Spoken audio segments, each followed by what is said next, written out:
Hola chicos con todos, bueno, en esta oportunidad vamos a hablar acerca de la neumonía que hay en la comunidad, especialmente la parte uno, ya que vemos que todos los agentes biológicos que van a causar la neumonía, ya la fisiopatología, la patogenia de la neumonía lo explicaremos en una siguiente parte. Sin nada más que decir, vamos a empezar. Bien, la neumonía, como vemos acá, se define como un proceso infeccioso agudo en el cual hay una inflamación en el parénquima pulmonar, además de comprometer los alveolos y el tejido intersticial que está alrededor de ellos. El agente infeccioso más frecuente en una neumonía es considerada como el Streptococcus pneumoniae. Dentro de los agentes etiológicos, estos van a variar según la gravedad. Teniendo acá aquellos bacilos que son gram negativos aerobios, tenemos acá Staphylococcus aureus y la Legionella pneumófila. Vemos también que un factor importante para evaluar la neumonía es la edad, ya que nos va a predecir, por ejemplo, qué virus o qué bacterias serían más frecuentes según la edad, si por ejemplo el paciente es niño, si es joven o si es un adulto mayor. Tenemos en aquellos pacientes que padecen de neumonía, pero bebés de 1 a 3 meses, es más común por los siguientes agentes, por virus respiratorios y también por Streptococcus pneumoniae. En caso sea de 4 meses a 4 años la edad, están los virus respiratorios, está Staphylococcus pneumoniae, Mycoplasma pneumoniae y la Clamilla pneumoniae. Seguimos por acá, ahora en jóvenes y adultos, entre los 5 y 30 años tenemos a estos principales agentes. Acá estamos en el rango de la edad de 30 a 60 años. Y por último pasamos en edad más senil, mayor de 65 años, y sus principales causas. Aquí está ordenado por orden. Recordemos que el primero de acá es el principal en todos. Vamos a hablar ahora específicamente del Staphylococcus pneumoniae.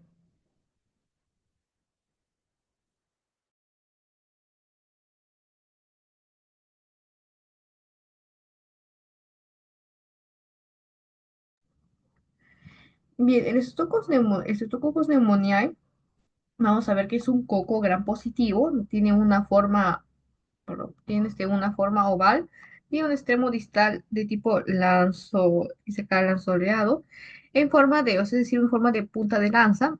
Es un coco de tipo alfa hemolítico, es decir, que va a realizar una hemólisis parcial si nosotros lo cultivamos en sangre. Sin embargo, al no tener flagelos, este no es móvil ni tampoco no va a formar esporas. Dentro del cuadro clínico tenemos que una neumonía por Streptococcus pneumoniae se caracteriza por aparecer de manera súbita, es decir, un inicio brusco. El tipo de esputo que vamos a encontrar en este tipo de bacteria va a ser un esputo rumbroso. Es muy frecuente hallar a nivel de tórax un dolor pleurítico. También hay signos de condensación, que como sabemos la condensación está asociada a la neumonía. Y la forma invasiva también puede darse siendo aislada la bacteria en sangre o líquidos normalmente estériles. Como vemos en la imagen está el esputo erumbroso, el cual tiene un color anaranjado marrón. Este es producto del metabolismo hidrocitario.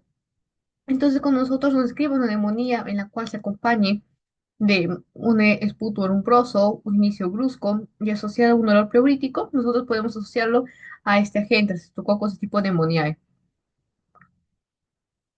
Con respecto a la etiología, tenemos que los neumococos es la causa más frecuente en la neumonía pues, adquirida en la comunidad. Tenemos acá en infecciones por VIH, la influenza, la esplenectomía. Estos son factores que van a aumentar el riesgo de que la persona padezca de neumonía. Tenemos también a otros factores predisponentes, ya que esos tres solamente no solo son los únicos. Tenemos enfermedades cardiopulmonares y enfermedades crónicas que pueden causar inmunodepresión. Por ejemplo, la cirrosis, la diabetes mellitus, el alcoholismo, la insuficiencia renal crónica, el lupus, el síndrome nefrótico. Ahora explicaré por qué especialmente estas enfermedades son consideradas como factores predisponentes para adquirir una neumonía.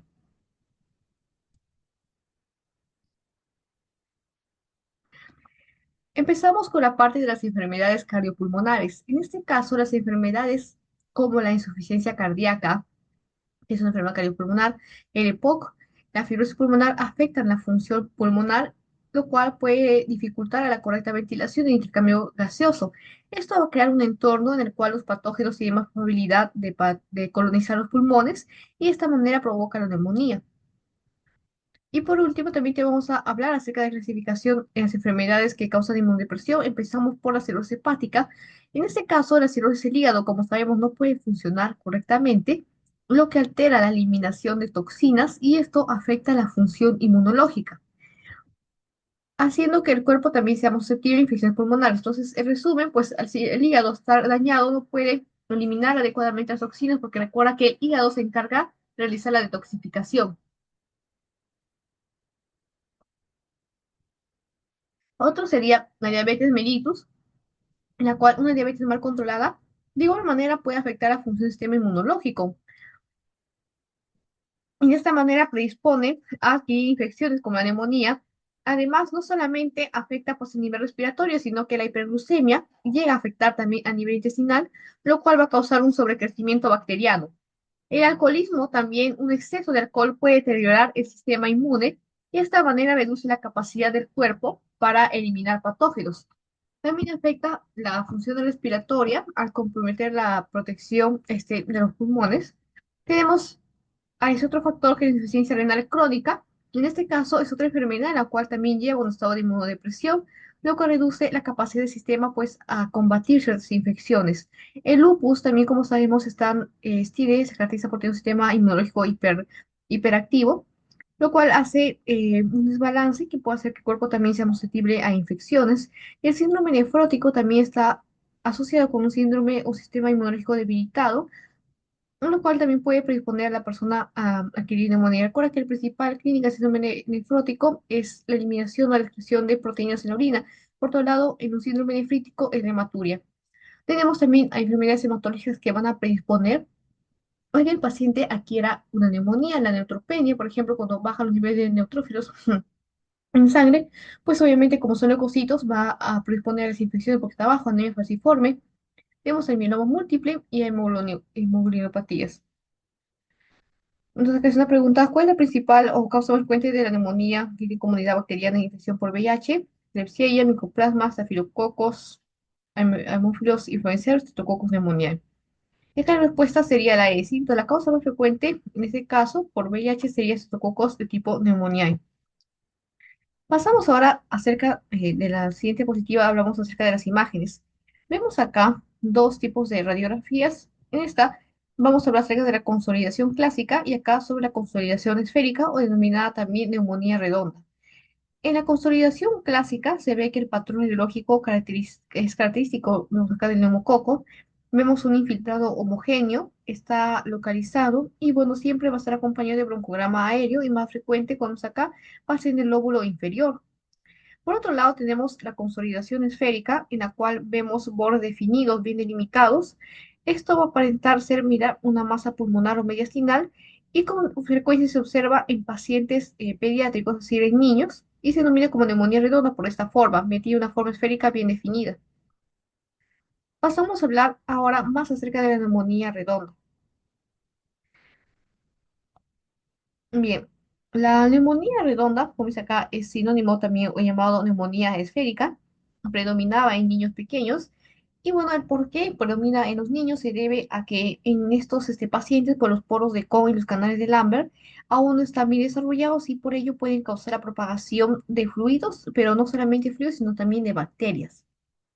Y las características, como te estaba mencionando, están caracterizadas por tener bordes bien definidos que dan una forma esférica y se localizan en lóbulos inferiores a la mayoría, 63%. Con respecto a la etiología, como estábamos viendo, el Streptococcus pneumoniae sería la causa más frecuente.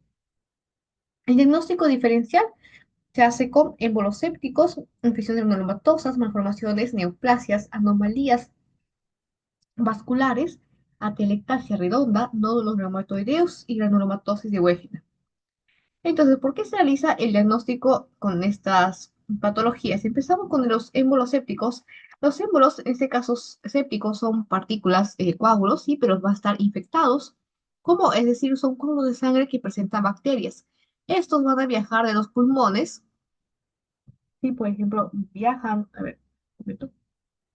Tenemos acá que viajan, por ejemplo, de los pulmones y van a migrar, por ejemplo, a otras partes del cuerpo. Puede ser que llegue hacia el corazón y cuando llega al corazón me va a causar una infección, por ejemplo, en la válvula cardíaca. Por ello se dice que hay cierta similitud entre un émbolo cardíaco y una neumonía, ya que los émbolos sépticos pueden causar infiltrados pulmonares en las radiografías. Sin embargo, los émbolos sépticos suelen presentarse con una fiebre elevada, con dolor torácico, apunta eso, con tos con esputo purulento y también con algunos signos de septicemia. Además que el tratamiento se enfocará de manera distinta, ya que se tratará de controlar la infección bacteriana diseminada. Las infecciones granulomatosas también son consideradas, en este caso, como la tuberculosis, la TBC, o infecciones fúngicas como la histoplasmosis. Estas ambas pueden producir granulomas, que son acumulación de células inmunitarias en los pulmones, lo cual puede simular un hallazgo de neumonía. Las malformaciones, también malformaciones pulmonares, en este caso, por ejemplo, tenemos las malformaciones arteriovenosas, también la adenomatosis quística, lo cual puede simular una neumonía en las imágenes, ya que pueden aparecer como áreas de opacidad. Neoplasias también, por lo mismo que presentan masas pulmonares infiltrados, por ejemplo, el cáncer de pulmón, y de igual manera puede simular parecerse a una neumonía cuando nosotros realizamos una prueba de imagen.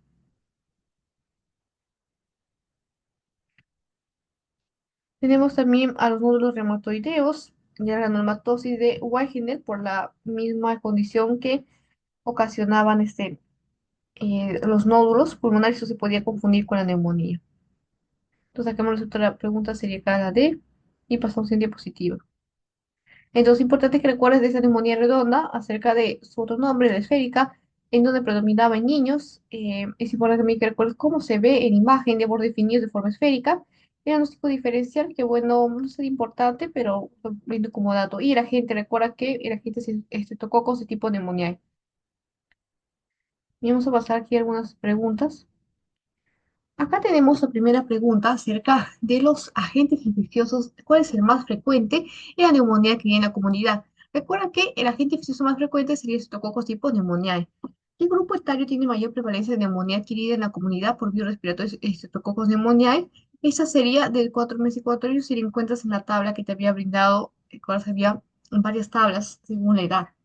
¿Cuál es el tipo de esputo característico de una neumonía causada por estocos neumonía? ¿Recuerdas que era uno que evidenciaba el metabolismo eritrocitario? Era un esputo de tipo errumbroso, ¿verdad? Entonces, pues, las respuestas pasamos.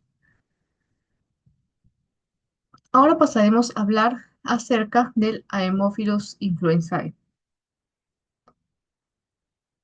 Bien. En caso de la Haemophilus influenzae, tenemos que es un cucobacilo gram negativo. Esta es una bacteria, como estaba mencionando, en forma de cucobacilo, que no forma endosporas. Y al ser gram positiva, nos indica que su membrana celular tiene una pared externa rica en hipopolisacáridos, lo cual permite resistir ciertas defensas del organismo. Vemos también que al no tener cilios va a ser inmóvil, lo que significa que no tiene mecanismos de desplazamiento propios. Entonces te preguntarás, pero ¿cómo es que se desplaza? Pues tiene que depender de otros factores para diseminarse por todo el tracto respiratorio. Con respecto a la presencia de pires y fimbrias, te preguntarás si presentan o no. Y la respuesta es que sí tienen, lo cual va a facilitar la adhesión a las células epiteliales del tracto respiratorio. Y esto va a ser muy importante para ellas, ya que les va a permitir la colonización y también iniciar la infección.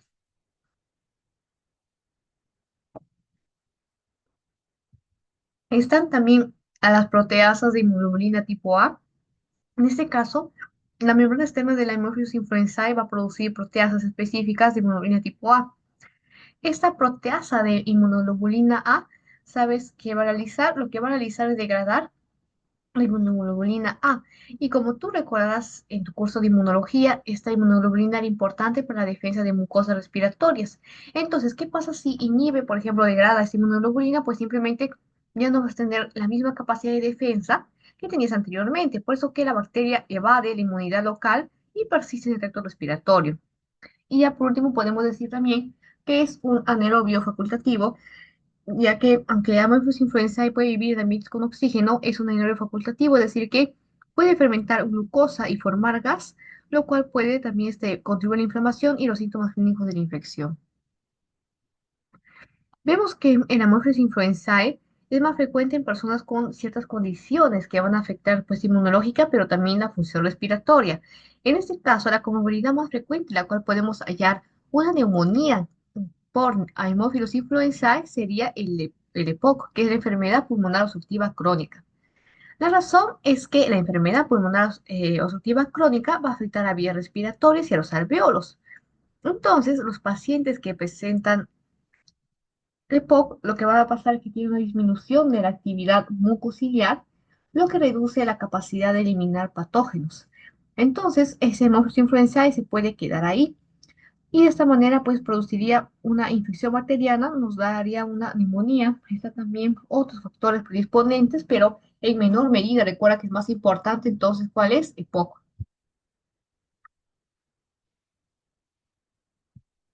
Tenemos factores también en menor medida va a ser el alcoholismo, por lo mismo que te había mencionado que llega a comprometer el sistema inmunológico.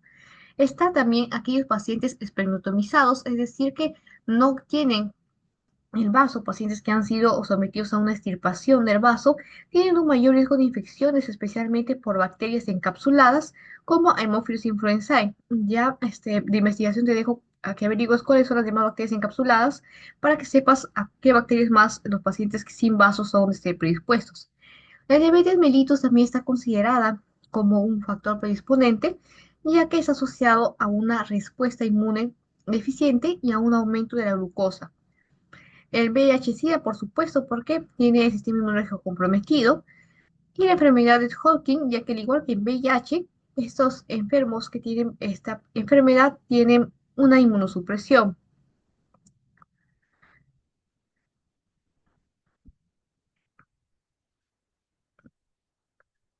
Con respecto a la fisiopatología, vamos a ver del Haemophilus influenzae. Recordemos que vamos a dividirlo en cuatro pasos. Primero, empezamos con la colonización por las vías respiratorias. Recuerda que las personas sanas, Haemophilus influenzae sí puede colonizar las vías respiratorias superiores, sin embargo, no causa ninguna enfermedad. El problema es cuando el paciente ya presenta cierta comorbilidad, lo cual lo va a hacer predispuesto a sufrir una colonización más extensa que puede llegar hacia las vías respiratorias inferiores. Empezamos con la adhesión bacteriana, la cual te había mencionado que va a ser permitida por algunos componentes de la bacteria, como son el pili y los flagelos, ¿verdad? Entonces, yo tengo, por ejemplo, acá, en este caso, la bacteria se va a adherir por el pili y por el flagelo y también hacia las células epiteliales respiratorias. También nuestra bacteria va a empezar a liberar proteasas de la inmunoglobulina A. Entonces, ¿qué va a hacer con la inmunoglobulina A? La va a destruir, ¿verdad? Entonces, a la inmunoglobulina tipo A, en este caso, la destruye. Luego, por ejemplo, en personas que tienen EPOC, como te he dicho, que es una comorbilidad asociada frecuentemente a este tipo de neumonía, la presencia de secreciones espesas y la obstrucción también de las vías aéreas va a facilitar la proliferación del Haemophilus influenzae, puesto que esas personas que padecen de POC son más susceptibles a padecer neumonía por este agente que ves acá. La bacteria puede provocar o progresar hacia la infección pulmonar, lo cual va a causar neumonía y en casos más graves puede llevar a un síndrome pleural paraneumónico.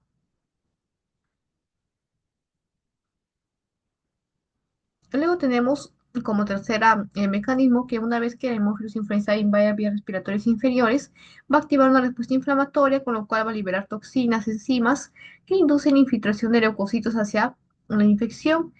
Y bueno, como te había mencionado, pues en casos más graves puede resultar en un derrame pleural paraneumónico, donde se acumula líquido en el espacio pleural debido a la inflamación, por eso que se llama derrame pleural paraneumónico. Recuerda también los síntomas iniciales son como típicos de un resfriado común, es decir, congestión nasal, dolor de garganta, tos. Sin embargo, a medida que la infección progresa, estos síntomas pueden empeorar y dar lugar a síntomas más graves como la fiebre, dificultad para respirar, esputo purulento y dolor en el pecho debido al derrame pleural. En las imágenes vemos que hay infiltrado alveolar se da en parches. Este es el patrón típico e importante por Haemophilus influenzae. Hay un infiltrado alveolar heterogéneo en parches, también como está mencionado antes, típicamente cuando hay un compromiso pleural. Aquí vemos acá, dice que el germen causa complicaciones infecciosas con más frecuencia en enfermedad pulmonar obstructiva crónica, y la respuesta sería lo que estamos viendo, ¿verdad? La de Haemophilus influenzae.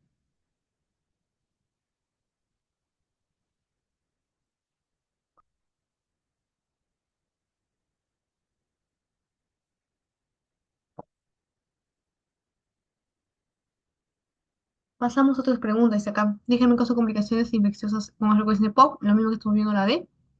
Acá, varón 50 años, tosedor crónico, como puede indicar EPOC, desde 6 meses presenta disnea de esfuerzo y hace una semana señal de fiebre. Incremento de la tos con expectoración verdosa, antecedente de fumar 16 cigarrillos. Recuerda que la principal causa para que tengas, por ejemplo, EPOC es el tabaco. Entonces también nos puede ya dar una pista más exacta de que tiene este paciente padece de EPOC desde hace 20 años. ¿Ves? En la radiografía del tórax se observa un infiltrado alveolar en forma de parches, también nos indica, pues el agente etiológico más probable de la infección respiratoria, como tú sabes, sería en ese caso la de, ¿verdad?, Haemophilus influenzae. Acá te dejo unos datos de Haemophilus influenzae, la cual dice acá que causa infecciones graves en personas sin vaso, y también tiene la capacidad de formar biofilms, que son monocapas protectoras que lo va a proteger cuando se adhiera a la superficie mucosa. Tenemos ahora a la Klebsiella pneumoniae. Vamos a hablar acerca de esta bacteria. Bien, Klebsiella pneumoniae es un bacilo gram negativo que tiene forma de un bastoncillo y pertenece a la familia de Enterobacteriaceae. Esta es una bacteria, como te había mencionado, gram negativa, por lo cual en su membrana va a presentar un componente que es el LPS, es decir, el lipopolisacárido. Esto pues va a permitirle evadir de manera parcial la respuesta inmune del huésped. Con respecto a su movilidad, se dice que es inmóvil sin flagelos. Sin embargo, vemos que la capacidad de colonizar las mucosas se ve favorecida, ya que por su adhesión a células epiteliales, especialmente a través de la cápsula que rodea a la bacteria. Esta bacteria de acá también es fermentadora de lactosa, lo que significa que puede fermentar lactosa y puede producir gas. Además, que esta capacidad de fermentar la lactosa le permite crecer en medios específicos de laboratorio y también contribuye a su capacidad para crecer en ambientes respiratorios donde la glucosa es un sustrato que está, en este caso, disponible. Es anaerobio facultativo, lo cual puede sobrevivir en presencia o en ausencia de oxígeno, y esto le permite persistir en los pulmones, donde la oxigenación puede variar dependiendo del grado de inflamación o la obstrucción de vías respiratorias. Si el pulmón está bien oxigenado, va a vivir, y si no está bien oxigenado, también sigue viviendo, porque recuerda que es un anaerobio facultativo. Dentro de la clínica, más importante está el tipo de esputo, es en jarabe de grosella, un esputo de color rojo, grosela, pues se llama así, jarabe de grosella, y de consistencia gelatinosa, y puede confundirse a veces con hemoptisis, muy importante esto. Las comorbilidades más asociadas a esta bacteria son principalmente esas tres: EPOC, alcoholismo y diabetes mellitus.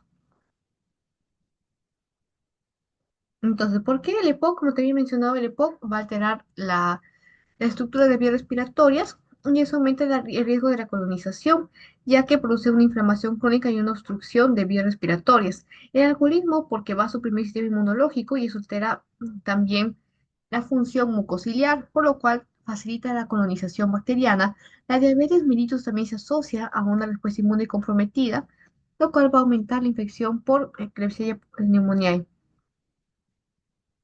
Entonces acá vemos aquí en imágenes, nos, es una montaña para recordar que Klebsiella pues está predominantemente en el lóbulo superior derecho, está asociada a un exudado, y como recuerdas tenía el tipo de esputo de la jarabe de Grosseria, y se encuentra comúnmente en imágenes signo de la comba, y puede haber cavitaciones. Vemos acá un paciente alcohólico, un paciente vamos a poner positivo. Dice: un paciente alcohólico acude al hospital luego de 48 horas de fiebre de 39 centígrados, dolor del costado derecho y la radiografía condensación alveolar con aumento de volumen y necrotizante. ¿Cuál sería el germen más probable? Sería Klebsiella pneumoniae, ¿no? Recuerda los factores, por ejemplo, el alcoholismo está, por ejemplo, dando la pista. También dice el costado derecho y como te había mencionado, esta bacteria predominantemente se encuentra en el lóbulo superior derecho.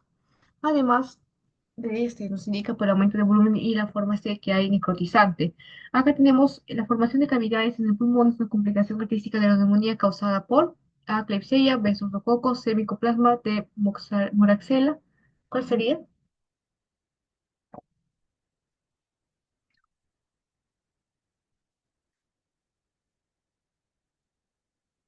Y la respuesta sería la A, ¿no? Que sería neumonía cuando saca produce capitaciones y signo de la comba. Acá pasamos a otras preguntas en las cuales sería qué característica distingue a Haemophilus influenzae en cuanto a su morfología y sería que es un coco bacilo gram negativo, ¿sí? En este caso sería, no te olvides, un coco bacilo gram negativo, decía neumonía. Aquí dice, ¿cuál es el patrón característico en la imagen radiológica de neumonía adquirida por Haemophilus influenzae? ¿Te acuerdas que la respuesta sería por parches? ¿Sí? Estamos la lesión, por ejemplo, en parches, era típico hallar en un prueba de imágenes. Acá cuando sientes es un factor predisponente importante para Haemophilus influenzae, era el EPOC. Aquí estamos viendo lo primero que hemos visto de Haemophilus influenzae, acá la clepsia, que era lo último. Decía qué tipo de esputo está presentando. Era un esputo de jarabe de grosela. Era de pulmón el más común encontrar neumonía por Klebsiella pneumoniae era en el lóbulo superior derecho, ¿verdad? Entonces ahí están las respuestas de tu pregunta.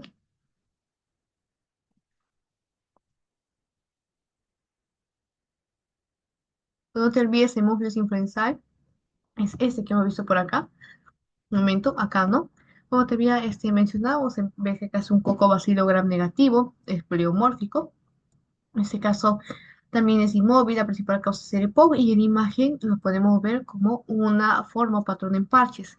Por otro lado tenemos al Haemophilus influenzae, a la Klebsiella pneumoniae, la cual es también un bacilo gram negativo, tiene forma de bastón. Podemos ver que el signo sería el signo de la comba, llamado también neumonía pesada. En este caso hay presencia de cavitaciones. Dentro de las comorbilidades más asociadas está el alcoholismo, más que el EPOC. En cambio anterior sí era, y el esputo se caracteriza por ser un esputo que se confunde a menudo con hemoptisis, ya que se denomina como jarabe de grosera, de color rojo. Pasamos acá a otras preguntas. Dice acá, ¿qué características de la Haemophilus influenzae ayuda a la bacteria a evadir respuesta inmunológica? ¿Recuerdas que presentaba una proteína que iba a degradar a una inmunoglobulina?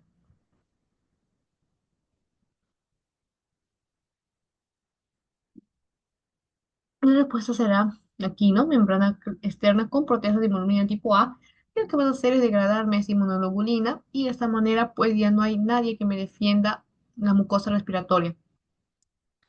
¿Cuál es la comorbilidad más comúnmente asociada a la neumonía por Haemophilus influenzae? Y la respuesta sería acá GenePOC. ¿Cuál es la apariencia característica del infiltrado alveolar en la neumonía por Klebsiella pneumoniae? Recuerda que este es el último que hemos visto, como te he explicado, era el signo de la comba, ¿no? ¿Qué comorbilidad frecuentemente asociada con la neumonía por Klebsiella pneumoniae? Recuerda que Haemophilus influenzae, la principal era el EPOC, ¿verdad? Pero ahora en la segunda, una que empezaba por A. La respuesta sería el alcoholismo. ¿Cuál es la principal característica clínica de la neumonía por Haemophilus influenzae en cuanto a complicaciones pleurales? Y sería acá el derrame pleural paraneumónico que se manifiesta con un dolor, ¿no? En el pecho, por ejemplo, ese derrame. Aquí tenemos una imagen, si por si quieres conocerlo, el agar.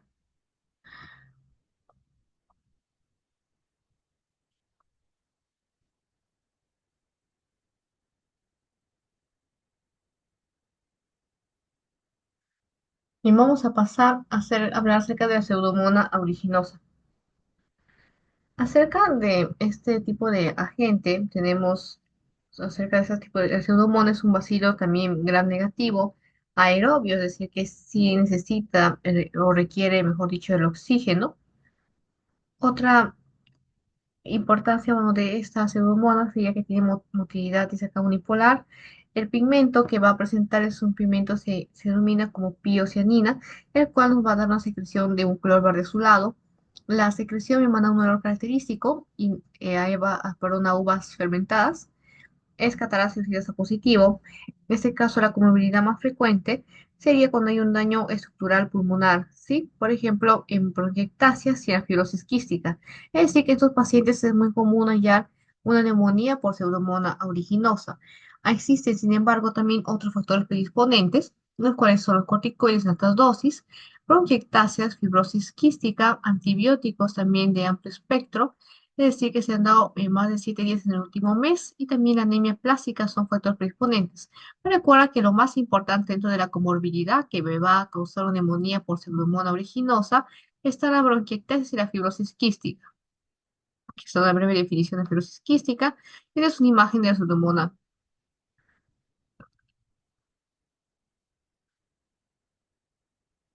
Antes de pasar por esta parte de acerca de la Moraxella catarrhalis, vamos a explicar un poco acerca de la fisiopatología de la Pseudomonas aeruginosa. Tenemos, como dice acá, pues que está principalmente causada por las bronquitas y fibrosis quística. Entonces, ¿esto por qué? Bueno, principalmente porque esas condiciones de bronquitas y fibrosis quística se va a producir un daño, como te había mencionado, a las vías respiratorias. En los pulmones se desarrollan dilatación, se destruyen los bronquios, lo cual va a favorecer a que se acumulen secreciones espesas, y esas secreciones espesas van a dificultar la eliminación normal de los patógenos, y esto crea un ambiente muy adecuado o ideal para que colonicen diferentes bacterias. La Pseudomonas aeruginosa se encuentra en ambientes húmedos y puede adherirse a las superficies de las vías respiratorias, especialmente cuando hay mocos espesos, lo que facilita su persistencia y el crecimiento. Por ejemplo, como estaba mencionando de la fibrosis quística, que se va a caracterizar porque cada vía respiratoria, como ves, hay presencia de moco, entonces eso va a hacer que se adhiera más fácilmente a la pseudomonas y de esta manera empieza a proliferar rápidamente. Tenemos también dentro de otro factor a personas que toman corticoides. ¿Por qué? Porque el uso crónico de corticoides en dosis altas puede suprimir el sistema inmunológico del cuerpo. Entonces, ¿por qué? Porque recuerda que los corticoides pues, van a deprimir, o mejor dicho, inhiben la capacidad, la respuesta del sistema inmune. Por ejemplo, puede inhibir la respuesta de las células T y reducir la capacidad del sistema inmunológico para reconocer y eliminar infecciones bacterianas. El uso de antibióticos de igual manera puede alterar la flora bacteriana normal en vía respiratoria y de esta manera aumenta el riesgo de la infección por pseudomonas. La anemia plástica es una condición que la médula ósea no va a producir suficientes células sanguíneas. Esto incluye glóbulos blancos.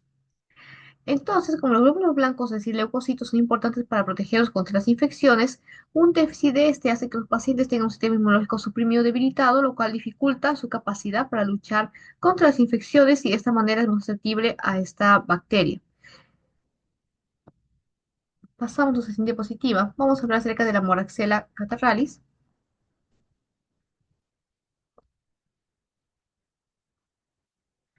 En este caso, en esta bacteria, tenemos que en general tenemos que hay portadores sanos, principalmente son los niños, en un 75%, va a predominar en etapas como el otoño y el invierno. Con respecto a sus características, a su morfología, tenemos que es un tipo de diplococo, gram negativo, que también va a poseer en su pared un lipopolisacárido, oxidasa positivo va a ser exclusivo en los humanos y la comorbilidad más frecuente sigue siendo acá el EPOC, pero le vamos a añadir otro más que sería diabetes mellitus. En imagen podemos ver un infiltrado alveolar lobar heterogéneo, esto sería lo más importante acá. Tenemos que esta bacteria, la Moraxella catarrhalis, vamos a explicar un poco de su fisiopatología. Esta bacteria se encuentra principalmente en nariz y garganta, ¿sí? Entonces recuerda, está en nariz, en garganta, de individuos sanos, especialmente los niños. Se estima que aproximadamente el 65% de los niños son portadores sanos de esta bacteria. En la mayoría de casos no causa la enfermedad porque está controlada, como te estaba mencionando, por sistema inmune y también las bacterias de la flora respiratoria normal. Sin embargo, va a haber factores que van a predisponer a que yo desarrolle la neumonía como tal, es el EPOC y la diabetes. En este caso, pues la bacteria puede sobrepasar la barrera de defensa del organismo y colonizar vías respiratorias inferiores como los pulmones. Cuando se disemina por las vías respiratorias inferiores, este proceso pues ocurre cuando el sistema inmunológico está debilitado o cuando las vías respiratorias están ya comprometidas por enfermedades como el EPOC. El EPOC recuerda que está caracterizado por tener una inflamación crónica y la presencia de moco espeso en la vía respiratoria, lo cual va a generar un ambiente muy propicio para que la moraxela se adhiera y se multiplique rápidamente. La moraxila también induce una respuesta inflamatoria, por lo cual va a liberar endotoxinas y otras moléculas que estimulan la respuesta inmune innata. Por ejemplo, también se reclutan células como son macrófagos y neutrófilos. Sin embargo, en condiciones como la EPOC y la diabetes, la respuesta inmune puede ser ineficaz, lo cual puede permitir que la bacteria siga persistiendo y continúe causándome daño. Algo muy importante que mencionar esta bacteria es que tiene la capacidad de evitar la fagocitosis mediante la producción de una cápsula mucosa, lo cual dificulta que los fagocitos eliminen eficazmente a la bacteria.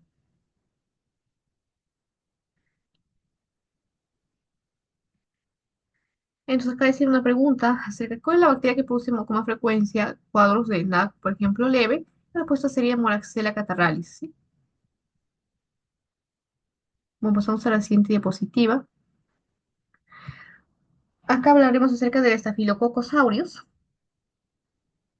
Bueno, en el caso del Staphylococcus aureus, es el más frecuente en adultos mayores, y la neumonía adquirida por comunidad más frecuente en adultos se previenen normalmente de asilos o están, por ejemplo, en niños pequeños, pero más que todo asociados a adultos mayores. Es un coco también gran positivo aerobio, así que requiere oxígeno, coagulasa positivo. Con respecto a su movilidad, se dice que es inmóvil, no tiene la capacidad de formar esporas y es común hallarlo en la piel y fosas nasales, sin embargo, sin causar ninguna alteración o ningún compromiso a nivel pulmonar. Sin embargo, con el paciente ya tiene comorbilidades, pues obviamente nos va a causar la neumonía. Las causas más frecuentes de la comorbilidad están adicción a drogas parenterales. Otros factores exponentes son enfermedades crónicas que poseen inmunodepresión, como son la diabetes, el lupus o la influenza. En imágenes es común observar infiltrado alveolar que va a comprometer todo un lóbulo o varios lóbulos. No se va a observar broncograma aéreo. ¿Por qué? Porque tiene un abundante exudado. Aquí te dejo tres datos acerca de Staphylococcus aureus para que después lo puedas leer. Tenemos acá acerca de la clasificación de las bacterias. Hemos visto bacterias típicas y nos falta ver las bacterias atípicas. Las bacterias típicas, como hemos mencionado, la principal causa es Streptococcus pneumoniae. Habíamos visto Haemophilus influenzae, que te recuerdas que tenía esta bacteria. Recuerdo, por ejemplo, acá ese tipo de esputo, un esputo herrumbroso, ¿verdad? Y ese de acá, en las imágenes se veía como un patrón en parches. La Klebsiella tenía el patrón de comba y tenía un esputo de rojo grosela que se confundía con la hemoptisis. Staphylococcus aureus, que era más frecuente, la neumonía que viene en comunidad en adultos mayores. Y la Moraxella catarrhalis, que habitaba de forma natural, por ejemplo, en 65% de los niños sin causar ningún problema. Y era la forma más leve de la neumonía adquirida por comunidad. Tenemos acá las bacterias atípicas, creo que nos falta ver. Vamos a ver a Mycoplasma pneumoniae, a la clamidia, a la legionela, Klebsiella, la Clamidia pistaci, bueno, que son de menor importancia, principalmente son estas. Aquí está una lista de bacterias aeróbicas y otras bacterias anaeróbicas sí que requieren oxígeno y bacterias que no van a requerir oxígeno.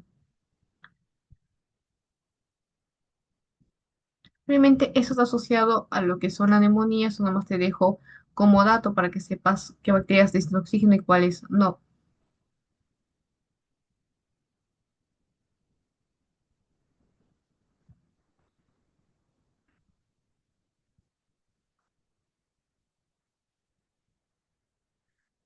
Vamos a empezar ahora a hablar acerca de las bacterias atípicas que causan neumonía. Empezamos, en este caso, hablando acerca de neumonía típica que puede ser producida por tres virus, bueno, más en realidad. Como te he mencionado, Mycoplasma pneumoniae, la Legionella pneumoniae, Clamidia pneumoniae. El cuadro clínico de ese tipo de neumonía típica es de inicio insidioso, no va a ser brusco como el anterior. Se caracteriza por una tos seca, síntomas respiratorios o extrarrespiratorios e incluso no va a haber fiebre. Recuerda que la típica pues suele tener una clínica menos pronunciada, menos notable, a diferencia de una neumonía típica, pero ya lo pasaremos a explicar la diferencia entre una neumonía típica y atípica en el siguiente video. Pero como adelanto te voy diciendo que La neumonía típica tiene una tos seca, la neumonía típica tiene una tos con más producción, es decir, una tos productiva. Y también los síntomas respiratorios son menos acentuados en una bacteria atípica y por todo lo contrario, la bacteria típica, ¿no? Bueno, una neumonía causada por esto. El micoplasma neumoniae, como estaba mencionando antes, predominaba en grupos humanos que residen en escuelas, en internados, también en cuarteles. Es también habitual encontrarlo en una población entre 5 y 29 años. Con respecto a la microbiología, tenemos que esta bacteria es exclusiva del ser humano, además de tener también es pleomórfica, pues denomina bacilo gram negativo, carece de pared, es el microorganismo más pequeño, también cabe resaltar. Además que el cuadro clínico se acompaña de tos seca, de febrícula, raramente como fiebre como tal. Síntomas respiratorios altos, están la disfonía, otalgia, síntomas respiratorios, artromialgias, el rash. La forma de presentación puede ser que puede llegar a producir epidemias. La severidad usualmente suele ser autolimitada, es benigna. Los síntomas suelen persistir de 1 a 2 semanas en el proceso de mejoría, sin embargo va a ser lento. Y en las complicaciones tenemos el derrame pleural, la bronquiolitis obliterante y el SDRA. Para este tipo de neumonía, la probabilidad más frecuente es la anemia falciforme. Sin embargo, también tenemos a otras, como son la meningitis bulosa, miocarditis multiforme, eritema multiforme, perdón, meningitis transversa y también la transmisión de madre a hijo. Y para que recuerdes, la neumotenia sería el 5M acá. En este caso, la miocarditis, como dice acá, puede manifestarse por dolor torácico, taquicardia sinusal, trastorno de la conducción, entre otros.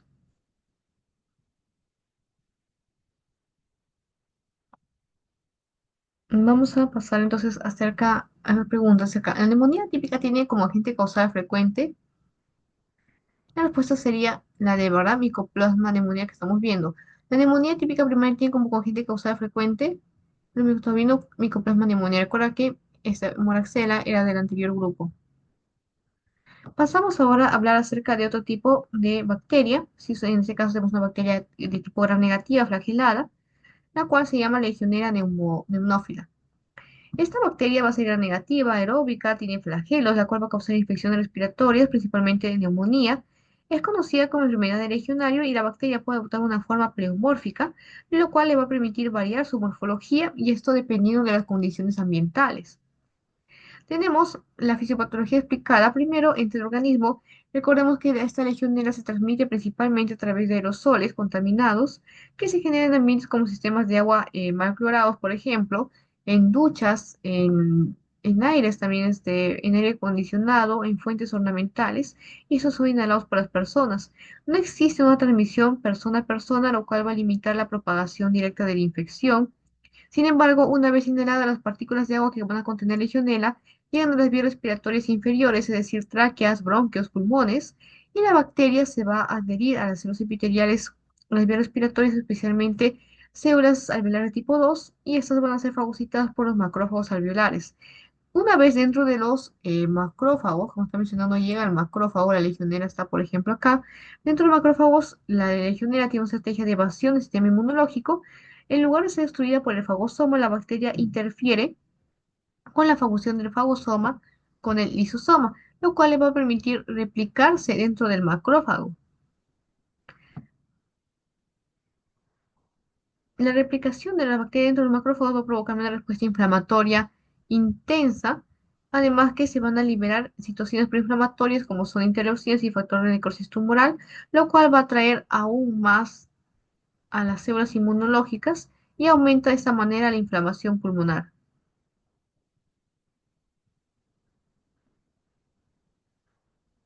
Con respecto a los efectos sistémicos, tenemos que la legionela no solamente se limita a los pulmones, sino que puede dar a síntomas sistémicos como son somnolencia, puede causar diarrea, náuseas, hepatomegalia, y del hígado. En algunos casos puede generar como complicación una hiponatremia volémica, es decir, una disminución de los niveles de sodio en sangre, que es comúnmente asociado a este tipo de neumonía. La forma de presentación comienza acá a presentar brotes episódicos. La vía de transmisión, como te expliqué, era por inhalación y no existe transmisión de persona a persona. Y cuando no se asocia a neumonía, se le conoce como fiebre de Pontiac. la cual se caracteriza por un síntomas similares a un resfriado o una gripe, como fiebre, dolor de cabeza, mialgias, pero sin un compromiso pulmonar severo. Entre los factores predisponentes están, o bueno, comorbilidades, está el EPOC, VIH, el tabaquismo, insuficiencia renal crónica. Recuerda que con nosotros ya tenemos pues VIH, el recuento de células, por ejemplo, CD4 va a ser tan bajo que lo cual nos va a permitir defendernos de las infecciones. Hasta en algunos datos acá acerca de la legionela neumófila.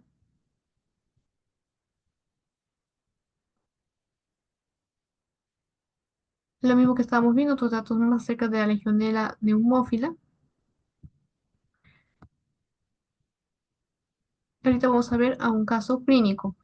Bueno, acá dice, Pedro es un hombre de 65 años con antecedentes de enfermedad pulmonar crónica. Muy importante ese dato. Tiene antecedente POC, tiene tabaquismo crónico, fumador, dice acá, de 20 cigarrillos durante 40 años.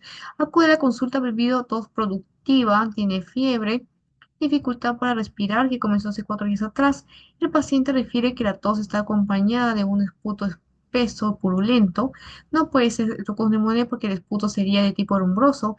Tiene sensación de opresión en el pecho, sí puede tener un derrame pleural que empeora respirar profundamente. También tenía episodio de dificultad para dormir debido a la tos nocturna. Entonces, nosotros podemos decir que se trata de una neumonía por, a ver, dar opciones. A ver, A, Streptococcus pneumoniae; B, Haemophilus influenzae; C, Klebsiella pneumoniae. Recuerda que la Klebsiella tiene un tos esputo, bueno, un esputo de tipo rojo grosela. D, la opción sería estafilococos aureus, que se asocia más a personas mayores, ¿ya? O E, una que hemos visto, a ver, la legionela, tal vez la legionela. Entonces, ¿cuál alternativa crees que sería? Recuerda que la legionela tiene, pues, dentro de la clínica está una tos seca, ¿sí? Así que no podría ser una tos productiva. Tenía también una febrícula, no tiene como tal fiebre. Y tenía también otros síntomas como la somnolencia, la hematuria, la diarrea. Y también se denomina si es que en caso no afecta neumonía fiebre de Pontiac, en este caso sí daría taconeumonía. ¿Tú ¿Cuál sería? Estreptococos, Haemophilus, Klebsiella, o estas de acá. Y la respuesta sería Haemophilus influenzae. Recuerden que ese tipo de neumonía es la principal causa, era el EPOC, ¿no? Entonces, eso sería la respuesta en ese caso, ese tipo de neumonía. Entonces, eso sería todo con respecto a la clase de neumonía, pero obviamente es de la primera parte, ya que solamente hemos visto a los agentes etiológicos, hemos visto la clínica de cada neumonía, pero acerca de la fisiopatología, donde vamos a ver las etapas de la neumonía, entre otros aspectos más, o cómo diferenciar una neumonía atípica de una atípica, eso ya veremos en la segunda parte. Eso sería todo, muchas gracias.